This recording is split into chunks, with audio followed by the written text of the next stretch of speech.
Halo, selamat malam teman-teman semua. Kembali lagi bersama saya Sukma Wijaya di Cerita Anak Rantau. Jadi, topik pembahasan kita hari ini adalah tentang dunia pertransferan. Karena banyak sekali dari teman-teman semua ini menuliskan komentar di video sebelumnya tentang masalah yang sedang kalian alami atau kalian yang sedang kebingungan ketika kalian akan mengirimkan uang atau menerima uang transferan, terutama dari Dubai, Abu Dhabi, atau negara lainnya yang ditujukan kepada kalian yang sedang ada di Indonesia. Di sini banyak sekali pertanyaan-pertanyaan yang memang sangat familiar atau bisa dikatakan sering ditanyakan di kolom komentar. Mungkin karena masih bingung atau belum paham dan belum ngerti. Jadi hari ini kita fokuskan untuk bahas tentang dunia pertransferan. Dari mulai video ini sampai ke video-video selanjutnya, kita akan bahas dulu tentang dunia pertransferan. Dari mulai nama jasa yang melakukan transfer dari luar negeri ke Indonesia itu apa saja, lalu kendala-kendala yang sering dialami itu seperti apa saja, dan mungkin tata cara atau step by stepnya apa saja. Terus ketika kalian melakukan transfer tapi ternyata transaksinya gagal, maka apa yang harus kalian lakukan, seperti itu. Jadi nanti untuk video-video yang akan datang kita akan fokuskan untuk dunia pertransferan dulu ya teman-teman. Jadi nanti kita bakal bahas detail sedetail-detailnya seperti itu. Jadi mengutip dari beberapa komentar yang ada di video sebelumnya, mereka sering banget nanyain, "Kakak, kalau misalkan transfer ke akun Dana, GoPay, atau semacam dompet digital itu bisa tidak?" gitu.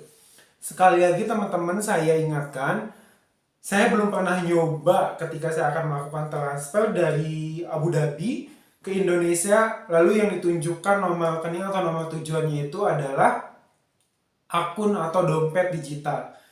Karena ketika kalian mendaftarkan Emirates kalian atau kalian mendaftarkan ID card kalian untuk melakukan transfer, yang ditanyakan untuk prosesnya itu pasti selalu nama, alamat, dan nomor rekening tujuan teman-teman yang akan melakukan transfer. Seperti contohnya rekening BCA, Mandiri, BRI, BNI, atau rekening-rekening lainnya.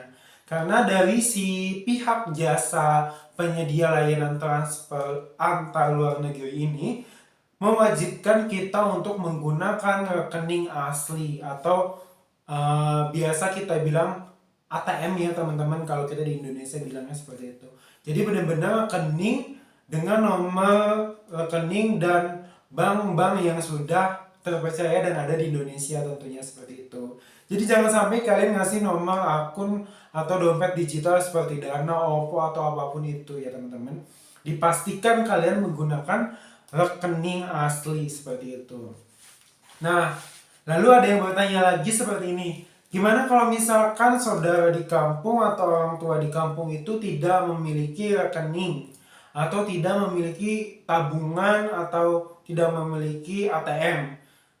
Seperti itu. Gimana solusinya? Solusinya itu banyak sekali pilihan transfer di sini teman-teman. Selain ke ATM, kita juga bisa transfer menggunakan jasa yang namanya Western Union, yang dimana uang yang dikirim ini akan ditransferkan seperti dalam, bisa kita bilang, bisa kita ambil kembali di cabang Indonesia yang ada logo Western Unionnya seperti kantor pos atau penyedia jasa lainnya.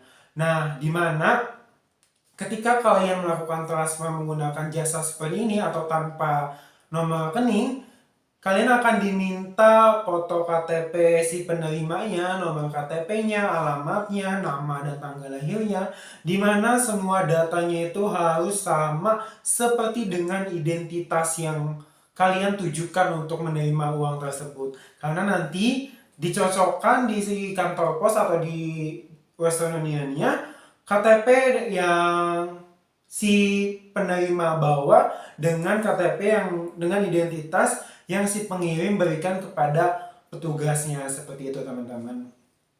Nah, ada lagi yang tanya selain itu banyak juga yang tanya seperti ini, kakak saya transfer pakai Al-Ansari ya. Al-Ansari itu juga bisa digunakan, bisa bisa juga digunakan untuk jasa transfer uang ke Indonesia. Di sini bertanya, kakak saya transfer ke Al-Ansari tapi sudah 1 jam uangnya belum nyampe ke rekening saya. Tidak perlu khawatir teman-teman, jika 1 kali 24 jam itu belum nyampe, baru kalian bisa report ke petugasnya. Karena biasanya sih untuk jasa-jasa pertukaran uang atau exchange money ini prosesnya kurang lebih 30 menit sampai 1 jam uang sudah diterima di rekening kita gitu. Tapi ini kembali lagi ke dalam bank account yang kita punya, karena setiap bank itu memiliki proses dan tahapan yang berbeda ya teman-teman.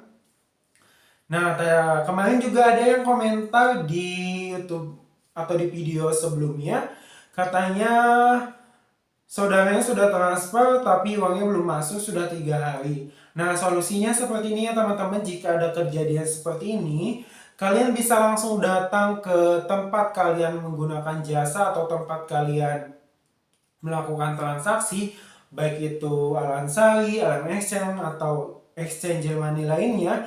Kalian bisa langsung datang dengan membawa struknya, lalu mencoba untuk melacak track record transaksi kalian. Bisa dikatakan gagal atau berhasil.